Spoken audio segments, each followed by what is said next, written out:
What is up, everybody? Today, fold forming.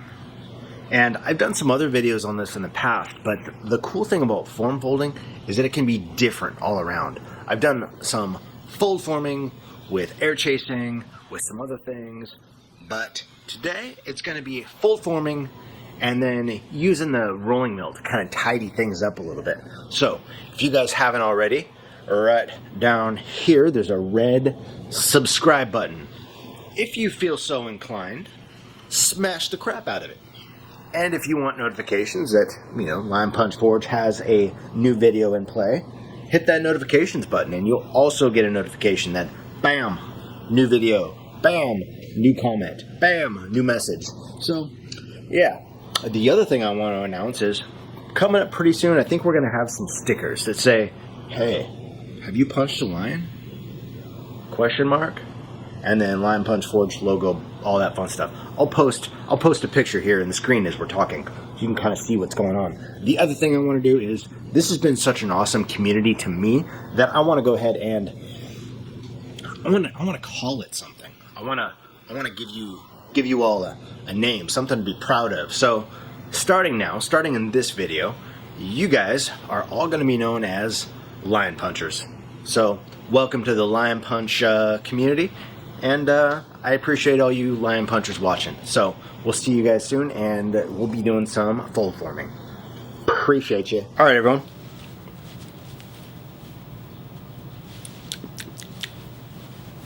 Normally when I do demos, I do them with copper or brass or something like that. But I figured since we're doing fold forming, which is kind of a cool technique, we're going to do 3 different designs. And they're all going to be from sterling silver. So here we go. Make sure we're all dry these guys off. To go ahead and follow along, I'll give you guys measurements of what we have here. So these guys are... let's see, I'd say about 24 gauge sterling silver, and they've been cut into a little bit more than 1 inch squares, and that part's not important. You can use whatever size you want. Technique works the same, and you'll see here in a second. Now, the other piece of cool stuff I'm going to be using today came from my friend Laura at Wubbers. Sent me some beautiful hammers, and I plan on using them today to add, one, add a little bit of texture, and 2, actually do some of my forming. So what I'm going to do now is rearrange the camera so that you guys can see exactly what I'm doing. Alright, what I have here are my 4 pieces of sterling, and just for visual sake, I'm going to grab myself a Sharpie and show you a little bit about what I'm... So the first one, I'm going to create a crease, try and get out of the way so you guys can see it, right down the center. The next one, I'm going to do across the diagonal, and what should we do with this one? I think we should do like a center crease on that one, and then maybe a little bit of just kind of fun texturing or air chasing on it. We'll do that. That'll be a little bit different. I don't know, why don't we do this? We'll fold, and then we'll fold again, and see what's up with that. So, how do we fold? There's a couple different ways. These are usually thin enough that I can just bend them with my fingers so that those 2 areas are good. Just like that. And I can do the same thing here, where I'm just folding those guys so that the points meet, trying to be nice and careful. The other thing you can do is put them in a vise, like over here. I have some soft jaws in there. I got some copper jaws and a vise, and I can open up my vise a little bit. The copper jaws are there to make sure I don't mar any of the finishes, like steel jaws would tend to do. And I start that bend that way. That's another way of doing it. You can use a hammer. So we'll start with this guy first. And I'm going to take him and I'm going to put him in the vise, but I'm not going to put him symmetrical. I'm going to go kind of at an angle. So basically that little drawing here, if you can see that, is what the angle inside of the vise is going to look like. So let's take a look at that. Just like that. And so I'm going to now try and get you guys zoomed in a little bit. So I have that, and I'm going to take one of my Wooders, my amazing new hammer, this one, which has a nice polished face on it, and make sure that you guys can see. These guys, as a set, are like $112-ish. Don't quote me on that, but they're a very nice quality hammer, and you know, if I had seen these at Tucson, I would have bought them. Weber's has hammers.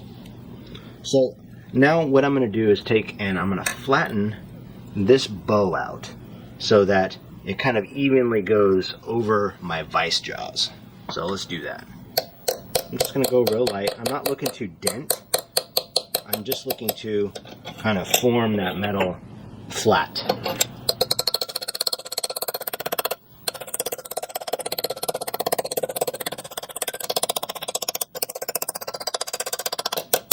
Okay, now that that's done, I'll take it out and I'll show you guys real fast. Now, this I'm not too concerned about because, I mean, I can take it over to my anvil. I can use the side of my anvil to flatten it out a little bit, but that's all going to be kind of rolling mill stuff. So we'll go ahead and... Which one is this? This one is our crossways bend. For this one,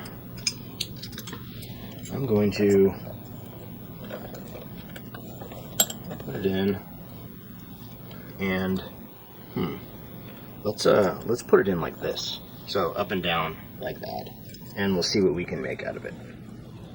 So when I'm doing that, I'm folding together part of the crease down in here. All right. So what we're gonna do is hammer right along that and kind of bend it over. I'm going to reposition myself so that I can see what's happening.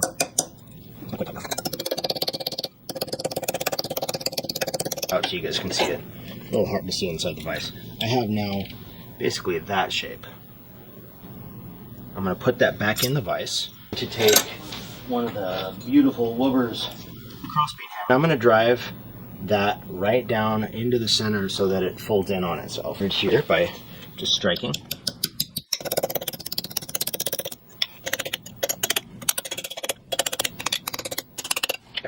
Now what I have is, so what I'm going to do now, I'm going to take either a rawhide mallet or a nylon mallet, and I'm going to just kind of flatten those down. Now for our last one, let's see, what should we do? I think we're going to do something different with this last one. So this last one, what I'm going to actually do is bend this corner around to the other side, and you can do this with pliers or parallel jaws. You can use your vise. I'm just kind of manhandling it here. Where am I going to go? So bend them around that way. And then create two pieces this way.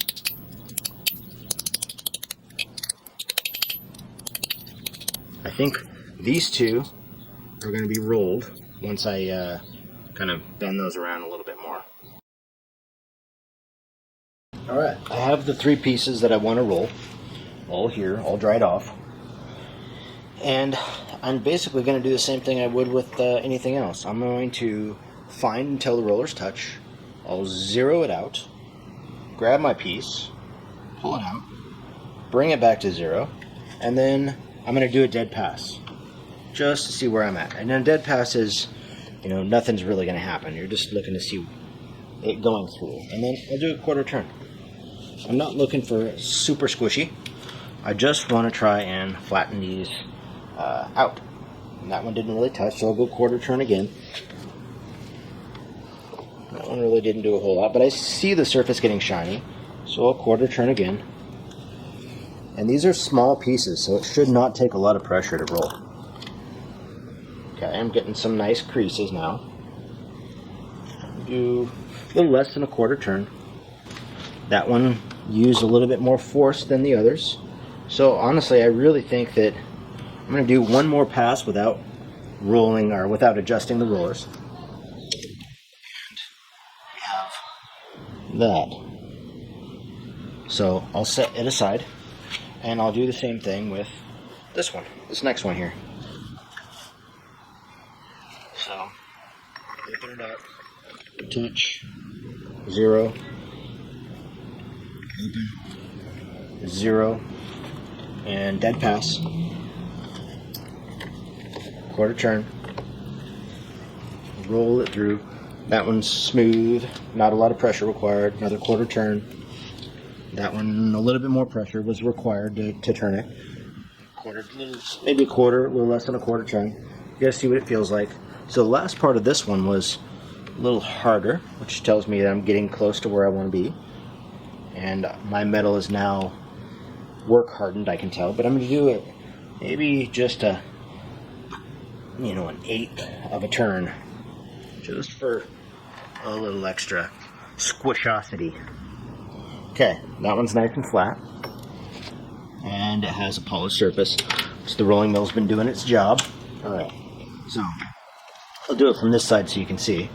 I'll open them up, I'll touch, I'm going to 0, you can't see it on the camera right now, but I'm zeroing out my rollers, open it up, bring it back to 0, do a dead pass. Now we should be uniform for same, so 1/8 of a turn, roll it. I start to like the way the creases are looking. I'll do another quarter or 1/8 of a turn, and then this one's requiring more pressure, so I think we're getting real close to where we want to be with this. I'll do one more without adjusting, and there we go.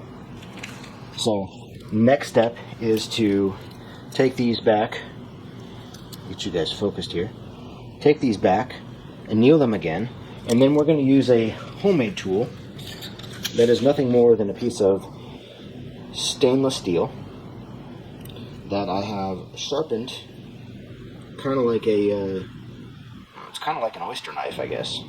Alright, here we are, all annealed. So I'm going to take my tool here, I'm going to insert it, and I'm just going to rotate it. Insert, rotate. So there's one. Kind of opened up a little bit. We'll open that up a little bit more. This one now, I'm gonna just insert that edge, bend up, insert that edge, bend up, and do the same thing. Now these smaller ones may be a little bit more difficult. I mean, try and get under there. There we go. Pump that up, and eventually they come. So there's one. We'll work on that with a hammer here in a second. There's another one. To open him up, same thing. Just look for creases and twist. There's another crease. We'll use the side of the anvil again, just like that. And I'm going to hammer on that crease with a rawhide. Start bending that up. Start bending the other side up.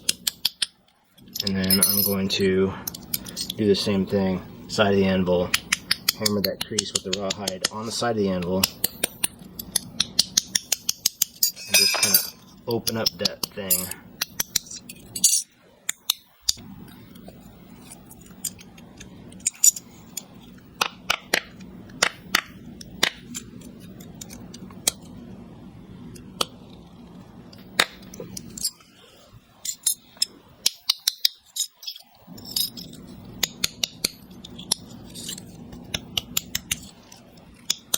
Need a texture. You can continue to play with the design.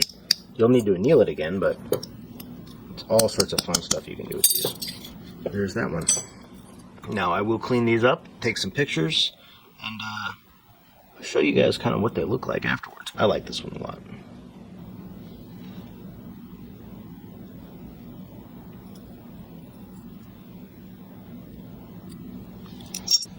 I'll show you what they look like. There's a little red button that says subscribe. If you like these kind of videos, if you like seeing this kind of stuff, just smash the crap out of it. Hit subscribe. Hit the little button for notifications. That way you know when I do a new video. Otherwise, I sit all here lonely, in the dark, waiting, just waiting waiting for somebody to watch my videos and hit subscribe. No? Alright, well, stay tuned. I'll be back in a second.